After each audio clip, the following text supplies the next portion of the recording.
দিনী ভাই বোন, মহান আল্লাহ বলেন, ইয়া আইয়ুহাল্লাযীনা আমানু কু আনফুসাকুম ওয়া আহলিকুম নারা। পৃথিবীর মানুষ, তোমরা নিজেদেরকে জাহান্নাম থেকে বাঁচাও আর তোমাদের পরিবারকে বাঁচাও। বোঝা যাচ্ছে যে মানুষ নিজে নিজেই নিজেকে বাঁচাতে পারে আর পরিবারকে বাঁচাতে পারে জাহান্নাম থেকে। তা আব্দুর রাজ্জাক সাহেব, একটু নিজেকে বাঁচার পরামর্শ দেন আমাদেরকে, আর পরিবারকে বাঁচানোর পরামর্শ দেন। জি ঠিক আছে, আমি এটাই করছি। অল্প সময় আপনি নিজেকে বাঁচাবেন কিভাবে? আল্লাহ রসুলকে জিজ্ঞাসা করা হলো, মান নাজাত, বাঁচার পথ কি? আল্লাহ নবী, জাহান্নাম থেকে বাঁচবো কিভাবে? তখন আল্লাহ রসুল তিনটা কথা বললেন, আপনি এই তিনটা ব্যবহার করবেন বাস। এক, আলজেম লেসানাক, মুখ বন্ধ রাখো, মুখ ব্যবহার করবো না, ভালো কথা ছাড়া মুখ ব্যবহার করবো না। দোকানে বসে আড্ডা পিটবেন না, কোনো দল সংগঠনের সাথে জড়িত হবেন না। দলের সাথে জড়িত হলে নীতিগত কথা যা আর একজনের বদনাম করতে হবে। আরে এ দেশের মাটিতে তো আছেই, যারা পবিত্র মাটিতে সৌদি আরবে থাকে ওদেরকে জিজ্ঞাসা করেন, ওখানে দল মানে আর একজন যদি নবীর দলেরও হয় তবু ওকে মানবে না। দল সংগঠন করলে ভিতরে সংকীর্ণতা আসবেই। চাঁপাই নবাবগঞ্জের ভাষা তো ওর আসবে, ওর বাপেরও আসবে। আপনাকে এটা দেখাতে গিয়ে আমি বলেছি যে দুইটা মেয়ে একসাথে জন্ম নিয়েছে, যমজ, অতীব সুন্দরী, অতীব ভদ্র নম্র মেয়ে দুটি, অতীব মেধাবী, বড় হয়ে গেছে। একজন আর একজনকে ছেড়ে থাকে না, একজন আর একজন খুব ভালোবাসে, মাস্টার ডিগ্রি পাস করেছে। একজনের বিবাহ হয়েছে আওয়ামী লীগ লোকের সাথে, একজনের বিবাহ হয়েছে বিএনপি লোকের সাথে। এখন দুই বোন আর কথা বলে না। এটা কি হলো? আপনি দেখেন, পরীক্ষা করে আপনার ঘরে বাড়িতে দেখেন, ওটা হতেই হবে, হতেই হবে। এ কথা আমি বলিনি, এ কথা মুহাম্মদ সাল্লাল্লাহু আলাইহি ওয়াসাল্লাম বলেছেন। অতএব খালি হন, মুক্ত হন, দোকানে বসে আড্ডা পিটবেন না, কারো কথা মুখে নিয়ে আসবেন না, জান্নাত হবে। এখানে আর একটা জরুরি কথা বলে রাখছি। আল্লাহ রসুল বলছেন, সঙ্গী সাথী বলতে পারো মানুষকে পিছন দিক থেকে ধাক্কা মারি জাহান্নামে নিক্ষেপ করে কি? সঙ্গী সাথী বলতে পারো মানুষকে পিছন দিক থেকে ধাক্কা মারি জাহান্নামে নিক্ষেপ করে কি? সঙ্গী সাথী বলতে পারো মানুষকে পিছন দিক থেকে ধাক্কা মারি জাহান্নামে নিক্ষেপ করে কি? এ কথা বলতে বলতেই ফাঁক হাজালে শোনা হোক, রাসূল তার জিবাটা ধরে নিয়েছেন। দেখো, জিভা মানুষকে পিছন দিক থেকে ধাক্কা মারে জাহান্নামে নিক্ষেপ করে। জিভা আপনার কত বড় শত্রু এখন আপনি বুঝতে পারছেন না। যখন বিচার শুরু হয়ে যাবে তখন আপনি খুব বেকায়দায় পড়ে যাবেন। ইন্না লিল্লাহি ওয়া ইন্না ইলাইহি রাজিউন। আমি এই কথা কখন বলেছি তা তো মনে হয় না। আজকের সারাদিন রিপোর্ট দিতে পারবেন না আপনি। এই জন্য আপনাকে আমি বলেছি, দোকানে যদি কোনো জিনিস কিনতে যান 1 কেজি লবণ নেবেন আর 250 নেবেন, হুইল পাউডার নেবেন। যখনই নেওয়া হয়ে গেছে 1 সেকেন্ডে দাঁড়াবেন না, ওখানে তাড়াতাড়ি চলে আসেন। কেন? ওখানে বেঞ্চে আরও 2জন বসে আছে আগে থেকে, ওরা কিন্তু কারো বদনাম করছে। খালি আপনি দাঁড়িয়ে বলছেন, ঠিক বলেছিস, ঠিক কথা। এখন এবার ও তো বদনাম হচ্ছিল, আপনি ঠিক বললেন কি করে? আপনি তো এখন পক্ষ নিলেন, এখন বাঁচার পথ কি? এ তো তোবা করে ক্ষমা হবে না। জেনা হলে হতো, সুদ হলে হতো, কোটি কোটি টাকার সুদ খেয়েছে, ঢাকায় কত গাড়ি বাড়ি। আজকে বক্তব্য শোনার পরে বলছে, আল্লাহ আমার ভুল হয়েছে, তুমি আমাকে মাফ করো, আমার কোনোদিন সুদ খাবো না। তখন আল্লাহ বলবেন, আচ্ছা ঠিক আছে, যা, মাফ করলাম। কিন্তু দোকানে বসে আড্ডা পিটি যে আর একজন বদনাম করেছেন, এখন কাবা ঘরে গিয়ে কাঁদতে থাকেন মরা পর্যন্ত, গিলাপ ধরেও কাঁদেন, মরা পর্যন্ত কাঁদলে এ কথা ক্ষমা হবে না। যার বদনাম করা হয়েছে তার হাত ধরে ক্ষমা নিতে হবে। এটা খুব কঠিন। রিক্সাওয়ালা 1 থাপ্পড় মেরেছেন, বাকি জীবন কাঁদলে আর হবে না, রিক্সাওয়ালার হাত ধরেই ক্ষমা নিতে হবে। কোথায় পাবো আব্দুর রাজ্জাক সাহেব? কত যে মেরেছি, কাকে গালি ধমক দিয়েছে, আপনার স্বভাবই খারাপ। 10টা টাকা বেশি চেয়েছে রিক্সাওয়ালা, সেই জন্য তার সাথে আপনার কত ঝগড়া। কি নিবে? আপনার পকেটে যা টাকা আছে সবই নিবে। রিক্সাওয়ালার স্বভাব কেন আপনার ভিতরে আসলো? আপনি কেন একটু ভদ্র নম্র হলেন না? এতটুকু বলবেন, টাকা ভাড়া বেশি নিচ্ছ নাকি গো, এইটুকু বলতে পারেন। আপনার ওর সাথে এত ঝগড়া হয়ে গেল কেন? এ কোন স্বভাব? ইমানদারি বলে কোনো জিনিসই নাই, লজ্জা বলে কোনো জিনিসই নাই, ইতস্তবোধ বলে কোনো জিনিসই নাই। আমি যে একজন মুসলিম, আমার যে একটা নীতিমালা আছে, আমার ধর্মের নাম ইসলাম, যার নাম শান্তি, আমার কাছে কোনো কিছু নাই। একটু খালি আমার রিক্সা আর একজনের রিক্সার সাথে লেগে গেছে, ঢাকার ভাষাতে যে কত কি বললাম উমুক তুমুক করে, আল্লাহ ওরটা আবার এক মিনিট পর আর একজনের সাথে লেগে গেছে, ওইও বললো কত কি যে বললো ঢাকার ভাষাতে, আল্লাহ ভালো জানে। আল্লাহ কার কাছে একটু মানবতার হিসাব নাই। এক, মুখ ব্যবহার করবেন না, জান্নাত হবে। মুখের সাথে আরেকটা কথা, রাসূল সাল্লাল্লাহু আলাইহি ওয়াসাল্লামকে জিজ্ঞাসা করা হয়, আল্লাহ রাসূল সবচেয়ে দামি সম্পদ কি বলেন তো আল্লাহ রাসূল, যেটা আমরা সঞ্চয় করে রাখবো সবচেয়ে দামি। তখন আল্লাহ রাসূল বলছেন, আরে শোনো শোনো শোনো শোনো, আফজালহু, সম্পদের সবচেয়ে দামি লিসানুন যাকির, ওই জিহ্বা, যে জিহ্বা সুবহানাল্লাহ আলহামদুলিল্লাহ আল্লাহু আকবার বলতে পারে। এবার সবচেয়ে খারাপ সম্পদ হলো জিহ্বা, সবচেয়ে দামি সম্পদ হলো জিহ্বা। খুব সাবধান, জীবনে কোনোদিন আর ওই দোকানে বসে আড্ডা পিটবেন না। ওখানে আবার একটা ল্যাংটা মেয়ে নাচে, ল্যাংটা মেয়েকে দেখে চক্ষু ঠান্ডা করে, কলিজা ঠান্ডা করে, বেটা জান্নাতের মেয়েকে কিনতে চায়, তার কত সাহস। তাহাজ্জুদ পড়ে, অত সহজ জান্নাতের মেয়ে? জান্নাতের মেয়ে ভোগ করার টাফ ব্যাপার। মহান আল্লাহ বলছেন, ওদেরকে জিন কোনোদিন স্পর্শ করেনি, ওদেরকে মানুষ কোনোদিন স্পর্শ করেনি। ওরা এত সুন্দরী, ওরা এত সুন্দরী, ওরা এত সুন্দরী, ওদেরকে দেখে মনে হবে ঝিনুকের মধ্যে লুকানো মুক্তা। ওরা এত নরম, ওরা এত নরম, ওরা এত নরম। ডিমের খোসা এবং সাদা পদার্থের মধ্যে, ডিমের খোসা এবং কুসুমের মধ্যে সাদা পদার্থ যত নরম, কি দিয়ে বুঝাই আমি আপনাকে তারা কত নরম।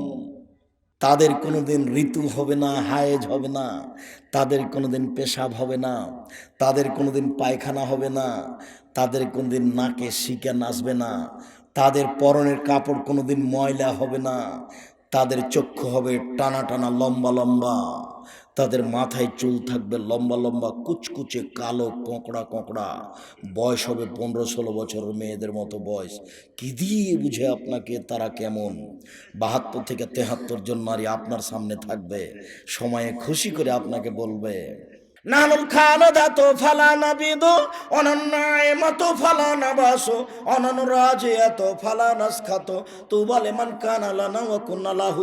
পায়ের সানসান ঘঙ্গরে জমজম पंचे फंचे फेंकेंगी, पाइन के साड़ी लाल कुमारी उसको बेहस्तों को सजावेंगी, जैसे कबूतर लोटन लोटे वैसे लोटन लोटावेंगी।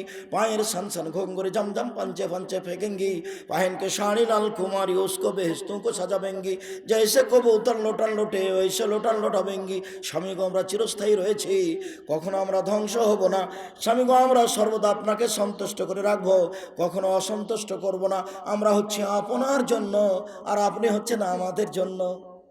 এ মেয়ে তুমি ভোগ করতে চাও ল্যাংটা মেয়ে মোবাইলে দেখে,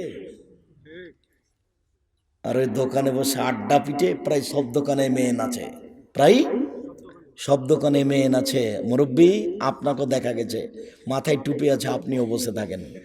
জীবনের কোনোদিন এই কাজ করবেন না। বাঁচার 3টা পথ: 1, মুখ বন্ধ; 2, ওয়ালিয়াসা বাইত, জরুরি প্রয়োজন ছাড়া বাড়ি ত্যাগ করবেন না। আপনার বউ তো দূরের কথা, আপনি যেতে পাবেন না, বউ তো ভাবাই যায় না। 3, অবকালাত খাতে, পাপের জন্য কাঁদেন, বাস জান্নাত হবে। 3টা মনে থাকবে না মনে হয়।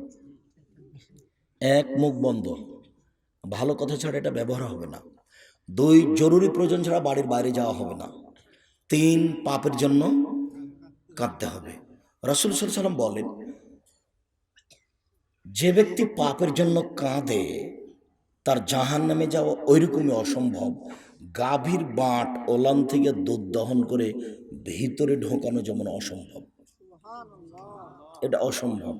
আল্লাহর ভয়ে কাঁদলে ওর জাহান্নামে যাওয়া তেমনি অসম্ভব, ও জান্নাতে যাবে। পরিবার, লোকমান হাকিম বলেন, আব্বু লা তুশরিক বিল্লাহ ইন্নাশ শিরকা লাযুলমুন আযীম। আব্বু, শিরক করো না, শিরক সবচেয়ে বড় অপরাধ। পরিবারকে বাঁচানোর 1 নম্বর পথ, শিরক করতে দিতে হবে না পরিবারকে। এদেশের মাটিতে এটা খুব কঠিন।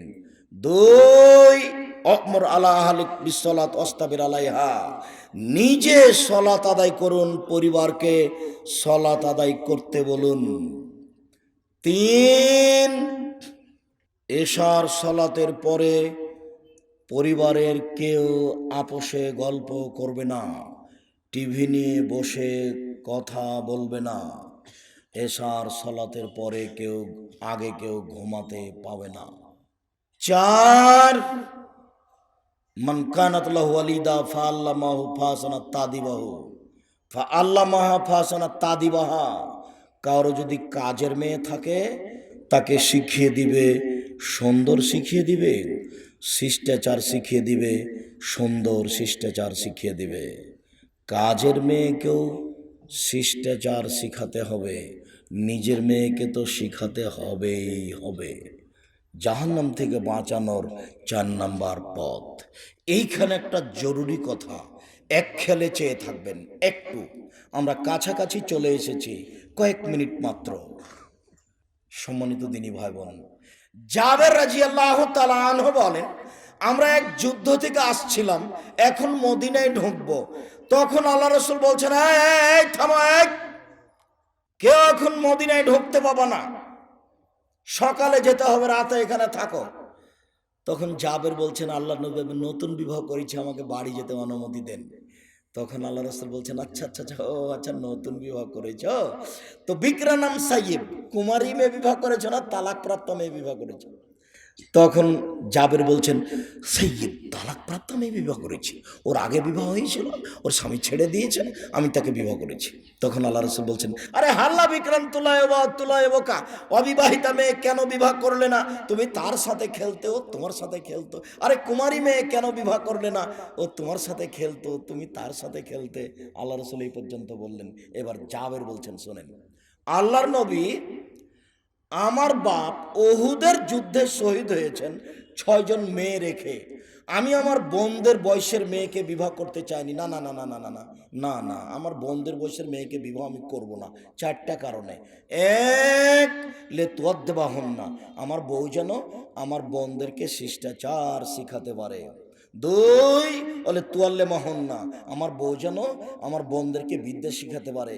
3, বলে তুরাজ্জেলাহন না, আমার বউ যেন আমার বোনদের মাথার চুল চিরুনি করে দিতে পারে। সৌদি আরবে জন্মের 7ম দিনে মেয়েদের মাথার চুল নেড়ে করা হয়, আর কোনোদিন চুল ছোট করা হবে না, ওরা জায়েজ মনে করে না, যার জন্য ছোট বাচ্চার মাথায় বড় বড় চুল। মায়েরা মাথার চুল চিরুনি করতে বসে একবারে লাঠি নিয়ে। 3, আমার বউ যেন আমার বোনদের মাথার চুল চিরুনি করে দিতে পারে। 4, ওলা তাকুমা আলাইহিন্না, আমার বউ যেন তাদের উপরে সবসময় প্রস্তুত থাকতে পারে। আমার বউ আমার বোনদের উপরে পাহারাদার। আপনার স্ত্রী আপনার ছেলে মেয়ের উপরে পাহারাদার। আপনার স্ত্রী নিজেই বুঝে না মা কাকে বলে, আপনিও বুঝেন না যে মা কাকে বলে। ভালো করে রান্না করতে পারলে আপনি খুশি। সম্মানিত দিনী ভাই বোন, শেষ কথাটি হলো এই, জালিসি সলে অসয়ে, সাথী যদি খারাপ হয় তাহলে আপনার ছেলে মেয়ে খারাপ হবেই। সাথী যদি ভালো হয় তাহলে আপনার ছেলে মেয়ে ভালো হবেই। কারো বন্ধু যদি আতরওয়ালা হয়, আতর এমনিতে দিবে, নইলে কিনে নিবে, নইলে পাশে বসে থাকলে গন্ধ পাবেই পাবে। যদি বন্ধু কামার হয়, পাশে বসে থাকলে কখনো আগুনে সেই ছিটকে কাপড় জ্বলে যেতে পারে। যদি জ্বলে না যায়, কামারের পাশে যদি বসে থাকেন তো মাঝে মধ্যে নাকে ধোঁয়া আসবে। কামারের পাশে বসে থাকে, নাকে মুখে ধোঁয়া আসবে না, এই কথা যেমন মিথ্যে, আপনার মেয়ের বান্ধবী খারাপ আপনার মেয়ে খারাপ হবে না, এই কথা তেমনি মিথ্যে। কামারের পাশে বসে থেকে নাকে মুখে ধোঁয়া আসবে না, এই কথা যেমন মিথ্যে, আপনার ছেলের বন্ধু খারাপ আপনার ছেলে খারাপ হবে না, এই কথা তেমনি মিথ্যে। সাথে সাথে আপনার ছেলে মেয়ে যে দল পার্টি করে সেই প্রতিক্রিয়া আপনার ছেলে মেয়ের ভিতরে আসবে না, এই কথা তেমনি মিথ্যে। অতএব কঠোর হাতে উপদেশ দিয়ে, ভালোবাসা দেখিয়ে, প্রয়োজনে লাঠি ব্যবহার করে পরিবার কন্ট্রোল করার চেষ্টা করুন। আল্লাহ তুমি সর্বশক্তিমান, আমাদেরকে পরিবার কন্ট্রোল করার তৌফিক দান করো। আল্লাহুম্মা আমিন।